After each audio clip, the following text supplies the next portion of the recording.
19வது வசனத்தை வாசிப்போமே.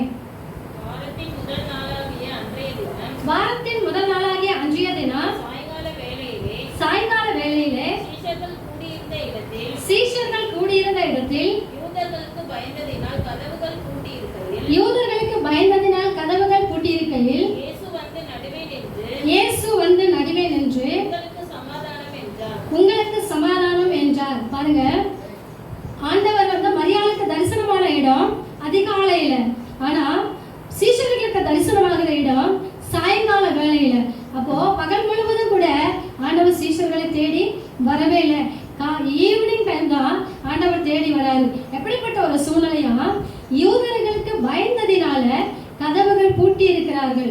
கதவை பூட்டி உள்ள அவங்க வந்து பயந்து காணப்படுகிறாங்க. பாருங்க, சட்டங்கள் அவர்களுக்கு விரோதமாக இருக்கிறது. கிறிஸ்துவை குறித்து அவர்கள் பேசக்கூடாது என்பது சட்டம் இருக்கிறது. யூதர்கள் ஏதாவது பண்ணிடுவாங்க நம்மளே, கிறிஸ்துவ எப்படி சிலுவையில் அறைந்தார்களோ அப்படி போல நம்மளையும் மரணத்துக்கு ஒப்பு கொடுத்து விடுவார்கள் என்று ஒரு பயம் அவளை பிடித்திருந்தது. அதனாலதான் ஆண்டவரை பிடிக்கும் பொழுது அவர்களெல்லாம் சிதறடிக்கப்பட்டார்கள். அவெல்லாம் ஓடிட்டாங்க. ஒருவரும் நிற்கல. மறுதளித்து போனவர்கள் தான் சீஷர்கள்லாம். அவங்க ஒரு பயத்தோடு இருக்காங்க. தன் ஜீவனை காத்துக் கொள்ளும்படியாய் யூதர்களுக்கு அவர்கள் தங்களை காத்துக் கொள்ளும்படியாய் பயத்தோட கதவுகளை பூட்டி அறைக்குள்ளாய் அவர்கள் காணப்படுகிறாங்க. பாருங்க, மகதலேனா மரியாளுக்கு இருட்டு ஒரு காரணம் அல்ல, சட்டங்களும் ஒரு காரணமா இல்ல, ரோம பேரரசுடைய சட்டங்களும் அவளுக்கு ஒரு பொருட்டாக இல்ல. அவளுடைய இருதயம் எல்லாம் கர்த்தரை தேடுகிற காரியத்திலேயே இருந்தது. அநேக சட்டங்கள் இன்றைக்கு நம்மளுடைய வாழ்க்கையில், அதாவது இன்றைய காலகட்டத்தில் அநேக சட்டங்கள் கிறிஸ்தவர்களுக்கு விரோதமாய் எழும்பியிருக்கிறது. நம்மளாம் அந்த ரூல்ஸ் எல்லாம் பார்த்தோம்னா ஒரு பயம் நம்மள பற்றி பிடிக்கிறது. கிறிஸ்தவர்களுக்கும் அப்படி விரோதமாய் அநேக மாநிலங்களில் சட்டங்கள் இயற்றப்பட்டிருக்கிறது. ஆனா நமக்குள்ள வந்து அந்த பயம் இருக்கக்கூடாதுதான் இந்த வசனத்தின் மூலமாய் ஆண்டவர் சொல்லுகிறார். மரியாளுக்கு சட்டங்கள் தடையா இல்ல, இருட்டு ஒரு தடையா இல்ல. அவளுடைய எந்த தடையோ இல்லாதபடி ஆண்டவரை நோக்கி போனனால்தான் ஆண்டவரோட மகிமை அவள் பார்த்தான், ஆண்டவரை தரிசித்தாள், நற்செய்திக்குரியவளாய் காணப்பட்டாள், நற்செய்தி அறிவிக்கிற பாத்திரமாய் காணப்பட்டாள். மத்திய 24ஆம் அதிகாரம் 37 39 வாசிப்போமே.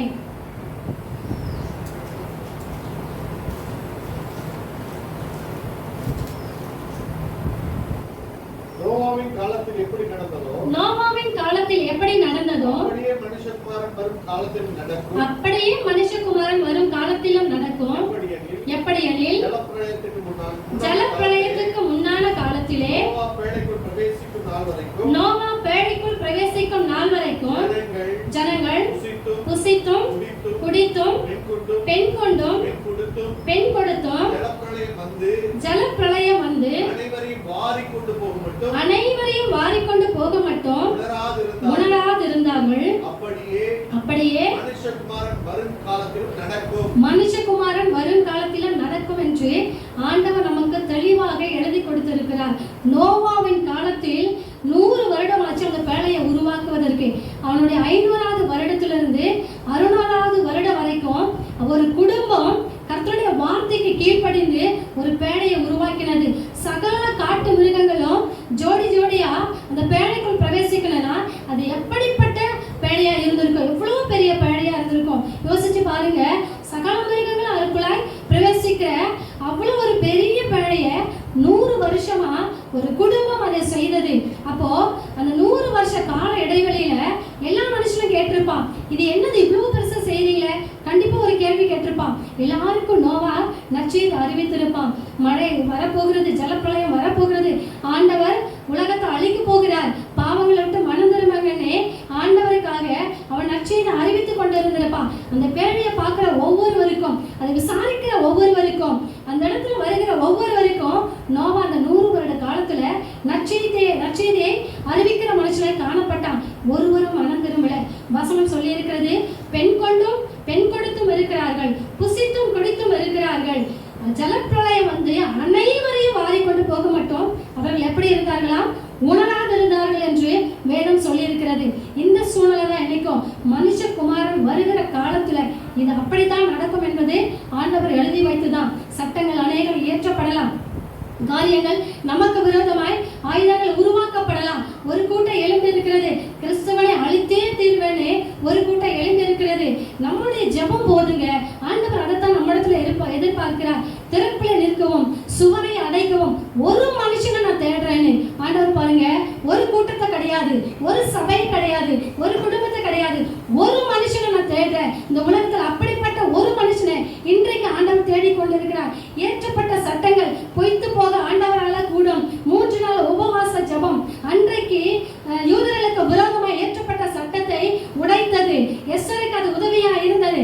எஸ்தருடைய ஜீவனை மாத்திரமல்ல, தேசத்துல 127 தேசத்திலையும் பரவி இருக்கிற தன்னுடைய இனமாகிய யூத ஜனங்களை காக்கும்படியாய் அவள் ஜெபித்தாள். அவள் உபவாசித்து ஜெபித்தாள். காரியங்கள் மாறுதலாய் முடிய பண்ணிட்டு தானியேலுடைய வாழ்க்கையில அப்படிப்பட்ட அடிமையாய் கொல்லப்பட்டவன் தான், அடிமையாய் கொண்டு போகப்பட்டவன் தான். அவன் 3 வேளையும் கர்த்தரை நோக்கி அவனுக்கு விரோதமாய் சட்டங்கள் இயற்றப்பட்டதை அவன் அறிந்திருந்தும் என்று வேதம் சொல்லி இருக்கிறது. அந்த சூழ்நிலையிலும் ஆண்டவரை நோக்கி அவன் முழு இதயத்தோடு தேடுகிற பொழுது ஆண்டவர் அவன் ஜீவனை பாதுகாத்தார். அவனுடைய காலத்துல காரியங்கள் நன்மையாக முடிந்தது என்று சொல்லி வேதத்துல எழுதப்பட்டிருக்கிறது. சாத்ராக், மேஷாக், ஆபேத்நேகோவுக்கு விரோதமான சட்டங்கள் எழுப்பப்பட்டது. பாருங்க, அவங்க சொன்னாங்க, நாங்க ஆராதிக்கிற தேவனை தவிர இந்த சிலையை நாங்க வணங்க மாட்டோம். நீங்க ராஜாவா இருந்தாலும் சரி, நாங்க அடிமையா இருந்தாலும் சரி, உங்களுக்கு இந்த விஷயத்துல நாங்க கீழ்ப்படிய மாட்டேன்னு சொன்ன மாத்திரத்துல அக்கினி ஜுவாலை 7 மடங்கு அதிகமாக்கப்பட்டது. பாருங்க, எதுக்குன்னு அவங்க பயப்படல. என் ஜீவன் இருக்கிற காலத்துல என் ஆண்டவருக்காக நான் வைராக்கியம் பாராட்ட வேண்டும் என்று ஆண்டவர் நம்மளுடைய ஒவ்வொருடைய வாழ்க்கையில எதிர்பார்க்கிறார். நாம வாழ்ந்து கொண்டிருக்கிறோம், ஆசீர்வாதத்தை தேடி போகிறோம், ஜீவனை காக்கும்படியாய் அநேக காரியங்களை நாம் செய்து கொண்டிருக்கிறோம். இந்த ஜீவன் வசனம் சொல்லுகிறது, உலகத்தையே நீ ஆதாயப்படுத்தினாலும் உன் ஜீவனை நீ நஷ்டப்படுத்தினால் நீ எங்க போக போகிற? உன்னுடைய ஜீவன் எங்க போக போகிறது? ஜீவனை கொடுத்த தேவனை தேட முடியாத ஒரு வாழ்க்கை நமக்கு இருந்து என்ன லாபம்? நான் சொல்றேன், இருந்து என்ன லாபம்? கர்த்தரை தேடுகிற ஒரு உணர்வுள்ள இருதயம் நமக்கு இல்லைன்னா நாம எல்லாம் இன்னும் ரட்சிக்கப்படாதவர்கள் தான், இன்னும் ஆண்டவரை அறியாத பிள்ளைகள் தான். ஆண்டவர் சொல்லியிருக்கிறார், கடைசி காலத்துல கர்த்தரை குறித்த மகிமை, கர்த்தருடைய மகிமை குறித்த அறிவு தேசத்துல வரும் என்று சொல்லி அவருடைய மகிமை குறித்த அறிவில்லாதவர்களாய் இன்றைக்கு நாம் இருக்கக்கூடாது என்பதுதான் ஆண்டவர் நம்மிடத்துல விரும்புகிறார்.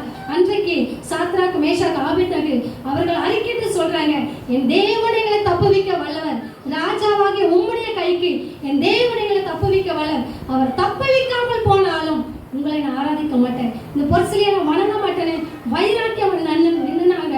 பரலோகத்தில் இருக்கிற தேவன் பூமி எங்கும் அவருடைய 7 கண்களும் உலாவிக் கொண்டிருக்கிறது என்று வேதம் சொல்லி இருக்கிறது. அப்போ சாத்ராக், மேஷாக், ஆபேத்நேகோவுடைய வைராக்கியத்தை ஆண்டவர் பார்த்தார். கட்டுண்டவர்களாய் அவர்களை தூக்கி கொண்டு போய் அக்கினியில போட்ட அந்த மனுஷன் இறந்துட்டான்.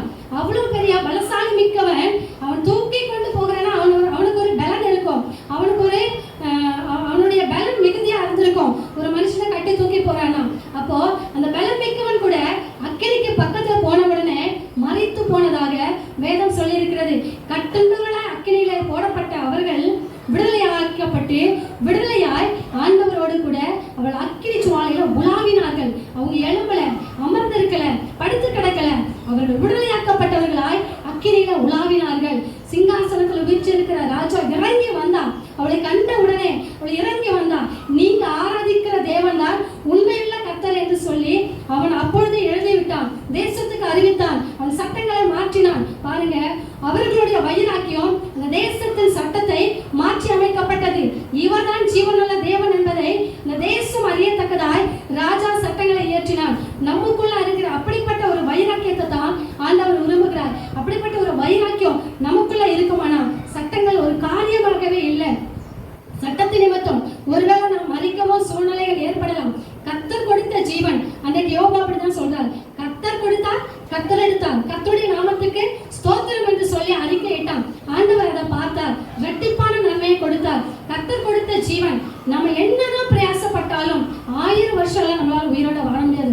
100 வருஷம் கடந்து போகுதே பெரிய காரியமா தான் இருக்கும். நம்மளுடைய ஜீவன் அவருடைய கரத்தில் இருக்கிறது, நம்முடைய காலங்கள் அவருடைய கரத்தில் இருக்கிறது என்று ஆண்டவர் சொல்லி இருக்கிறார். இந்த ஜீவனை நம்மளால காக்க முடியாது. காக்கிற கர்த்தரை நோக்கி பார்த்தோம்னா எப்படிப்பட்ட சட்டங்கள் இயற்றப்பட்டிருந்தாலும் அவர் வல்லமையுள்ள தேவனாய் இருந்து காரியங்களை மாறுதலாய் முடிய பண்ண அவர் போதுமானவராய் இருக்கிறார். இவர்கள் பாராட்டின வைராக்கியம் கர்த்தரை இந்த தேசம் அறிந்தது. இன்றைக்கு நமக்குள்ள அப்படிப்பட்ட ஒரு வைராக்கியம், அப்படிப்பட்ட ஒரு தேடுதல் வாழ்க்கையில இருக்குமே ஆனால் எப்படிப்பட்ட காரியமா இருந்தாலும் கர்த்தர் மாறுதலாய் முடிய இருக்கிற தேவனா இருக்கிறார். கர்த்தர் நம்முடைய சந்ததிகளை குறித்து நாம் யோசிக்கிறோம். ஏசாயா 44 3வது வசனத்தை வாசிப்போமே.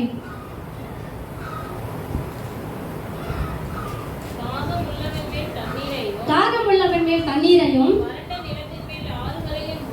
வறண்ட நிலத்தின் மேல் ஆறுகளையும் ஊற்றுவேன்.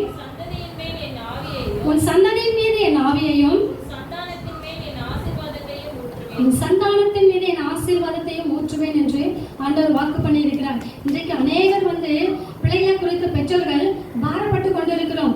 என் பிள்ளை செல்போனுக்கு அடிமையா இருக்கு, என் பிள்ளை டிவிக்கு அடிமையா இருக்கு, என் பிள்ளை உலக காரியங்களுக்கு, அது சின்ன பிள்ளையா இருந்தாலும் வாலிப பிள்ளையா இருந்தாலும் பெற்றோருடைய பாரங்கள் எல்லாம் பிள்ளைகளை நோக்கி இருக்கிறது. ஆண்டவர் சொல்றாரு, தாகம் உள்ளவன் மேல் தண்ணீரை ஊற்றுவேன் என்று சொல்லி. நம்முடைய தாகம் எதன் மேல இருக்கணுமா? கர்த்தர் மேல் நம்முடைய தாகம் இருக்கும் பொழுது ஆண்டவர் அடுத்த வரியில சொல்றாரு, உன் சந்ததியின் மீது என் ஆவியையும் உன் சந்தானத்தின் மீது என் ஆசீர்வாதத்தையும் ஊற்றுவேன். நாம் கர்த்தரை தேடுகிற பொழுது நம் சந்ததியின் மீது கர்த்தர் தம்முடைய ஆவியை ஊற்ற வல்லவராய் இருக்கிறார். அவர் நம் சந்ததியை காக்க வல்லவராய் இருக்கிறார். நாம் தேடுகிற காரியம் கர்த்தரை நோக்கி இருக்க வேண்டும். நம் தாகம் எல்லாம் ஆண்டவரை நோக்கி இருக்கிற பொழுது நம் சந்ததி அவராலே காக்கப்பட்டிருக்கும். நம் சந்ததி அவருடைய தரிசனம்